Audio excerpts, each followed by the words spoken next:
The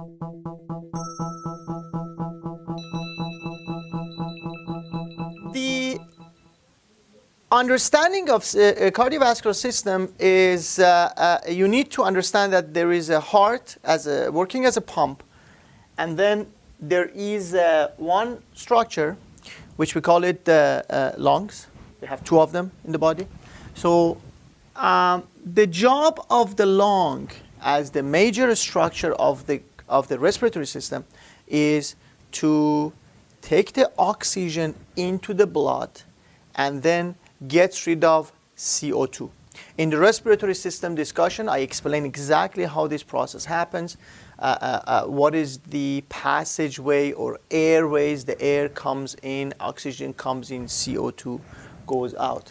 But the purpose of this O2 coming in, CO2 going out, I just told you, to be able to complete that formula. You need oxygen constantly to come in, you need CO2 to go out of the body. Lungs, what they do is when the blood comes to the lungs, when I put the blue blood here, I mean the blood which is full of CO2. When I show the red blood, I mean the blood which is full of oxygen. In the scientific term, if the blood has blood with the high oxygen and low CO2, which I show it with the red color, they call it well oxygenated blood. So this is the way that they call it, and I call it red blood. So in my discussion, when I say red blood, I mean the blood which is full of oxygen and has a little bit CO2. This is the blood is leaving lungs.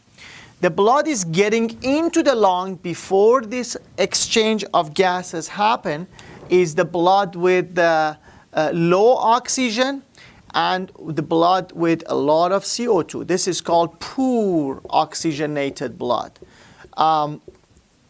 Oxygenated blood. So this is the blood doesn't have a lot of oxygen, which I show it with the blue blood, or I will refer it to as blue blood, red blood, and blue. In the actual the body, if you look at these bloods, they're both red. We don't have such a thing as blue blood. But in all the books and all the references, when you look at them, they show the dirty blood as blue, and then they show the fresh blood as red. Both of them are red in the real human. This one is like a sharp red. This one is more dark red, if you just want to see it. They also refer it as artery and vein, but it's a little bit different understanding of artery and vein. I will discuss about that. So technically, the job of the lung is, as I said, to bring oxygen into the blood and takes the CO2 out of the blood. In my classes, I usually draw this picture, and I say the lungs, they will bring the oxygen into the blood, they get rid of CO2. One of my students seriously asked this question because I draw like this, and then she said, is the right lung responsible for getting rid of CO2 and left lung responsible for oxygen coming in? I said, no, this is the analogy of the pictures I'm just showing. Both of them do the same thing. Both of them, they can bring the oxygen into the blood and get rid of CO2 at the same time. So anyways, what this happens here, this gas exchange will happen here, okay? But this blood becomes fresh, and blood starts leaving the lungs, going to the heart, and heart is pumping it to the body. When I look at the body, in every single cell in my body, I need oxygen constantly.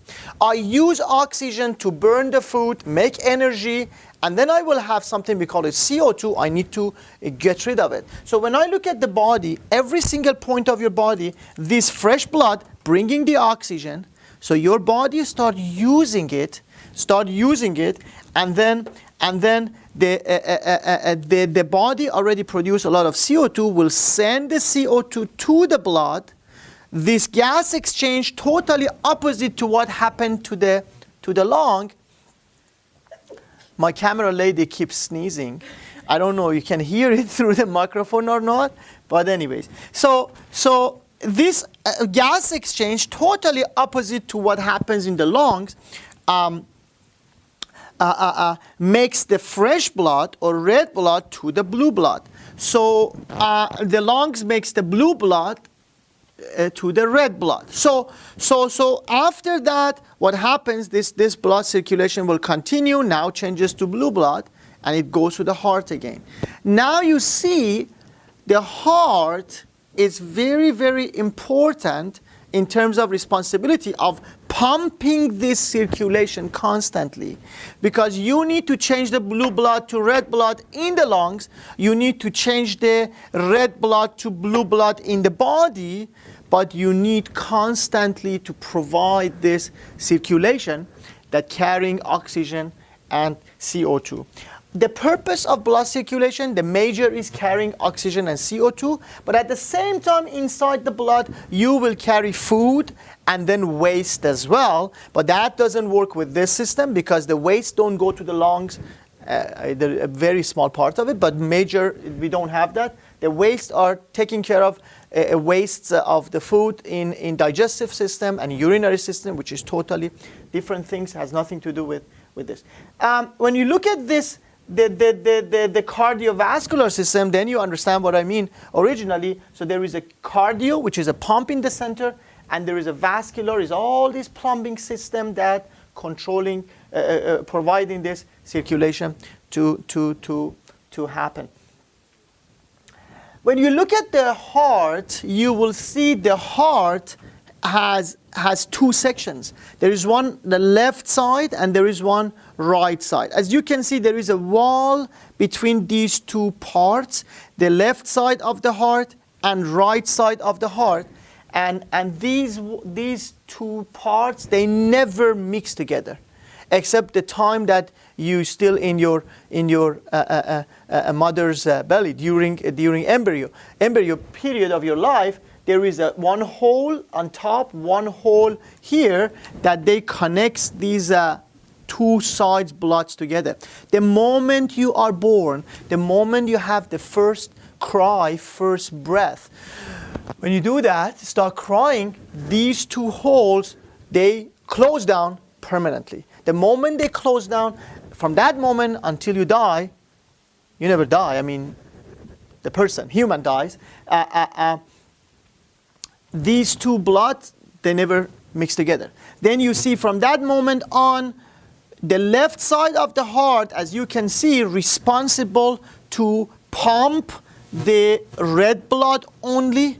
The right side of the heart responsible for pumping the blue blood only. When I say pumping, means the left side of the heart receives the red blood from lung. This is very important to understand clearly. The left side of the heart receives the red blood from the lungs, and then after pumps it to the whole body. The right side of the heart receives the blue blood from the body, and then pumps it to the lungs, and this circulation happens constantly. Each heartbeat of your body, of your heart, every heartbeat is providing one-time circulation of the whole process. It means when you have one-time heartbeat, which I will explain right now just in more details, the thing happens is receiving blood from the lung, the left side, pumping it to the body, at the same time receiving the blue blood from the body on the right side and pumping it to the lung. I hope you understand this basic system, that how the heart and lungs and body connected together. Just one more point I will add is this section of the circulation, connection of heart to the lung, is called pulmonary. They call it pulmonary circulation, which is pulmonary means lungs. The part that heart connects is connected to the body, we call it systemic circulation, which name totally makes sense. So when you look at a cardiovascular system, technically has two parts. One is pulmonary circulation, one is systemic circulation. I will explain the heart in details, what is going on in the heart, and how this pumping system works in details shortly.